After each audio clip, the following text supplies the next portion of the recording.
Oggi le donne fanno più fatica degli uomini a fare impresa, a lavorare, gli stipendi sono diversi e lo sappiamo, e quindi è giusto che un'istituzione come la Regione si occupi e si preoccupi di loro. Alla fine dell'anno scorso in Veneto si contavano quasi 95.000 imprese guidate da donne. Sono parecchie fino a un certo punto perché in realtà percentualmente rimangono sotto la media nazionale, 20,6 rispetto al 22,2% italiano.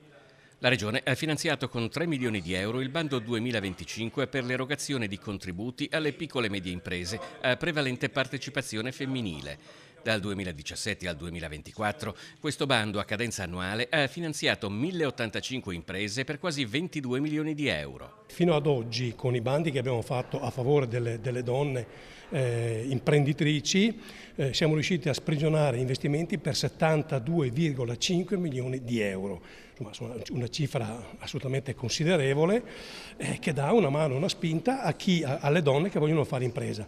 La novità di questo bando è che una parte del bando è dedicato anche alle professioniste. Tra le storie di imprenditoria femminile in Veneto ci sono esempi di coraggio e sacrificio, come nel caso di Elvira Broccardo. Dopo che suo marito Sergio è mancato nel 1988, si è trovata a dirigere una vetreria di Malo con 3 figli, tra cui 2 minorenni. Nel 2022 l'azienda ha compiuto 100 anni. Il giorno dopo il funerale ho chiamato i miei dipendenti e ho detto: non preoccupatevi, io vado avanti. I problemi sinceramente li affrontavo giorno per giorno, guidavo anche il camion. Dove andava? Fino a dove arrivava? Sono andata a Padova a prendere delle lastre di vetro da 6 metri per 3,21. In autostrada mi sembrava che il camion oscillasse, ho detto fra poco mi schianto.